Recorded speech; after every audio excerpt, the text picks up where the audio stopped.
What's going on, everyone? Jeremy here from the Quartering, and Ubisoft again forced to apologize because that's what this sniveling shell of a company has become.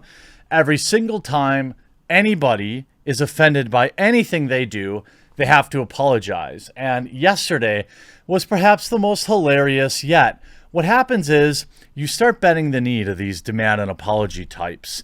You know the type, blue check mark on Twitter. Things like that. And then once they know they have that power over you, once they know that they can force you to apologize, then they're going to do it all the time. Yesterday, Ubisoft released a sizzle reel for Assassin's Creed, and it wasn't good enough. Ubisoft forced to apologize for excluding women from Assassin's Creed sizzle reel. The very headline itself implies that they made an active decision to not have women in the game. Of course, you have no evidence for that. Ubisoft, which spent much of the summer dealing with widespread reports of bad behavior, put out a short video on Twitter yesterday highlighting some of the Assassin's Creed protagonists who have mastered the hidden blade. Somehow it left out all the women. The blade is back. Ubisoft's Assassin's Creed UK Twitter account tweeted out promoting the fact that the hidden blade, the series' long-standing insta-kill mechanic, will seemingly be a big deal again in the fall's Assassin's Creed Valhalla after it was severely nerfed in recent years. An attached video ran through a bunch of different times the blade had been featured throughout the franchise, beginning with 2007's original Assassin's Creed, but managed to exclude any female characters who's ever used the weapon, including Aveline, the star of Assassin's Creed 3 Liberation, the first game in the series to star a female. Again, exactly. They put out an apology saying, "We clearly missed some great ones in this video, and we apologize. We've updated the asset to highlight all of those," so they had to re-film it. And of course, this is the company, I think, that was like women don't sell, so I suppose people are looking for it. But if you just look at some of these replies, of course, and this would have been a bigger deal in the United States, but again, here's the absolute idiocy that you give these people, right? Let me a perfect example of the power you give these clowns. "We deliberately left out great females who wielded the blade in this video and apologized. A good start, but we'll be watching." Exactly. Exactly.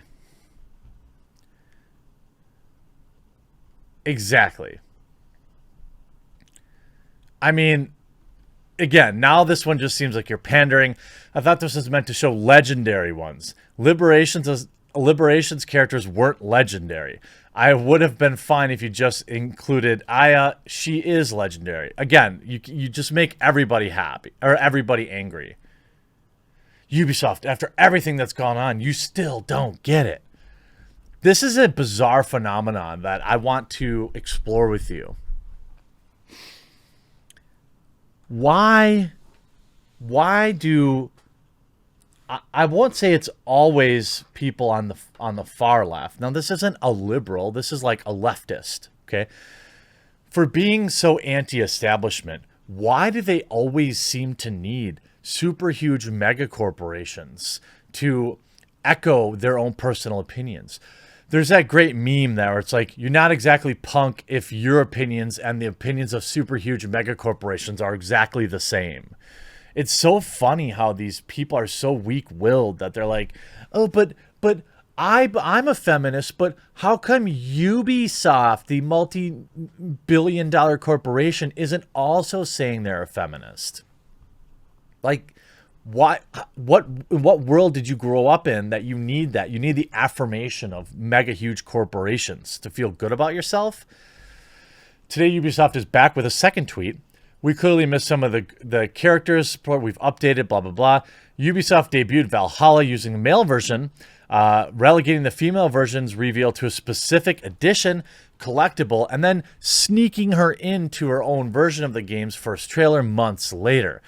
As Bloomberg reported in July, there appears to be a pattern of certain powerful people within Ubisoft pushing to diminish and sideline Assassin's Creed's female characters over the course of the series development, erasing them completely from a new promotional video, calls into question exactly what Ubisoft is doing internally to stop that from happening in the future. Well, here's the interesting thing.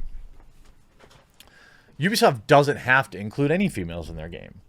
They don't have to include any male games. Do people who enjoy Tomb Raider, are they freaking out online that there isn't a male version of Tomb Raider? No, of course not. This is all just bluster and hot air. If they want an all-male lineup, that's okay. If they want an all-female lineup, that's okay too. At least what Ubisoft seems to think is that focusing on females isn't good for sales. That's what their internal people are saying. I haven't said that. I think that it's pretty obvious that in 2020 you have to just give everyone one of each. And you can't have them, and you have to have them gender non-specific or something like that. That's just what big corporations have to do now. Otherwise, the mob will come for them. This is on the heels of course, their CEO apologizing for all sorts of different controversies. This was just 2 weeks ago. Ahead of UB Forward, a message from their CEO. He acknowledged came in an omnibus mea culpa to fans who have seen the company stumble into controversies resonant with this year's social justice demonstrations. Ubisoft stands for equality and respect for all, Guillermo said. We condemn anyone using our games as a proxy for meanness. We fully support BLM. So again, how woke are you, extreme leftists, if you and Ubisoft are on the same side? I don't think it's Guillermo. It's probably Guillermot. They did not name any individual or incident, but clearly were referencing issues that resulted in the resignations of Serge, formerly the company's editorial chief, the resignation of Maxime Belend, the editorial vice president of Ubisoft Toronto, and the dismissal of Ashraf Ismail, former Ubisoft Montreal's creative director for Assassin's Creed Valhalla, and the firing of Tommy Francois, the company's vice president for editorial and creative services. Ismail left the company in June and was later fired following social media claims that he had carried on some affair with a streamer he met at E3, lying to her about his marriage. Again, I don't know why that matters for your job. You know, if you come to work and you're cheating on your wife, it's really not any of my concern. Now, if they found that he had used his position at Ubisoft to get it, okay, that's a different story probably. But Ubisoft is a shell of its former self, and it's going to be interesting to see, you know, if anyone cares. You know, no one's going to care if the next Assassin's Creed is awesome, and I'm assuming that's what they're probably working on, but maybe spend a little less time apologizing to people on Twitter. I hope you enjoyed this video. We'll talk to you again real soon.